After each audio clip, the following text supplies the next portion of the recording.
നമസ്കാരം. South African മണ്ണിൽ T20 പരമ്പര വിജയമെന്ന വമ്പൻ നേട്ടത്തിന് തൊട്ടരികിൽ നിൽക്കുകയാണ് ടീം ഇന്ത്യ. സെഞ്ചുറിയണിലെ മൂന്നാം T20യിൽ ജയിച്ചതോടെ 4 മത്സരങ്ങളുടെ പരമ്പര നഷ്ടമാകില്ല എന്ന് സൂര്യകുമാർ യാദവും സംഘവും ഉറപ്പിക്കുകയും ചെയ്തിട്ടുണ്ട്. മൂന്നാം അംഗത്തിൽ 11 റൺസിന് ജയിച്ചെങ്കിലും ഇന്ത്യക്ക് നന്നായി വീർക്കേണ്ടി തന്നെ വന്നിരുന്നു. പ്രത്യേകിച്ചും South African fast bowler Marco യാൻസന്റെ അഗ്രസീവ് ബാറ്റിംഗ് ഇന്ത്യയെ ശരിക്കും സമ്മർദ്ദത്തിലാക്കുകയാണ്. വെറും 17 പന്തിൽ 54 റൺസാണ് താരം വാരിക്കൂട്ടിയത്. ഈ മത്സരത്തിൽ സൂര്യയുടെ ക്യാപ്റ്റൻസി അത്ര മികച്ചതല്ലായിരുന്നു. 2 വലിയ പിഴവുകളാണ് അദ്ദേഹത്തിൻ്റെ ഭാഗത്തു നിന്നും സംഭവിച്ചിരിക്കുന്നത്. എന്നാൽ ഒരു നീക്കം ശരിക്കും മാസ്റ്റർ സ്ട്രോക്കായി മാറുകയും ചെയ്തിട്ടുണ്ട്. ഇവ എന്തൊക്കെയാണെന്ന് വിശദമായി നോക്കാം. ഈ സൂര്യകുമാർ യാദവ് കാണിച്ച ആദ്യ പിഴവ് എന്താണെന്ന് നമുക്ക് നോക്കാം. ഈ മത്സരത്തിൽ 6ാമത്തെ ബോളിംഗ് ഓപ്ഷനെ പ്രയോഗിച്ചില്ല എന്നതാണ് ഏറ്റവും വലിയ മണ്ടത്തരമായി മാറിയത്.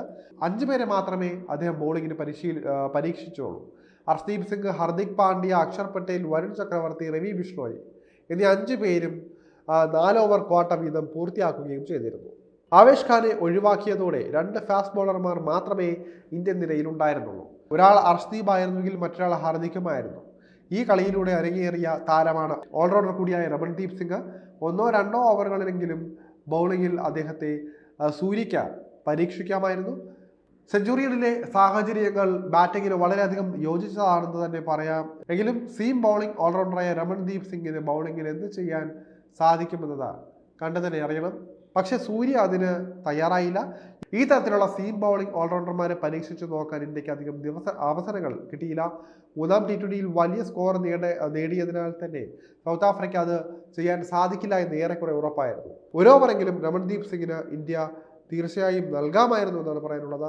ഇനി ഇന്ത്യൻ ടീമിന്റെ ഭാഗത്തു നിന്നുണ്ടായ 2ാമത്തെ പിഴവ് നോക്കിയാൽ അക്ഷർ പട്ടേലിനേക്കാൾ നേരത്തെ റിങ്കു സിംഗിനെ ബാറ്റിങ്ങിനായി ക്രീസിലേക്ക് അയച്ചു എന്നതാണ്.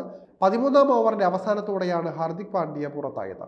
തുടർന്നാണ് 6ാമനായി റിങ്കുവിനെ ഇന്ത്യ പരീക്ഷിച്ചത്.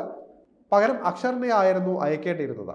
എങ്കിൽ സ്വപ്നാർഹമായ കേശവ് മഹാരാജിന്റെയും ഏഡൻ മാർക്രമിന്റെയും റോളുകൾ കൂടുതൽ നന്നായി മുതലാക്കാൻ സാധിച്ചേനെ. റിങ്കു ക്രീസിലെത്തിയ ശേഷം ഒട്ടും ഫോമിലായിരുന്നുവെന്ന് കാണുമ്പോൾ തന്നെ മനസ്സിലാകും.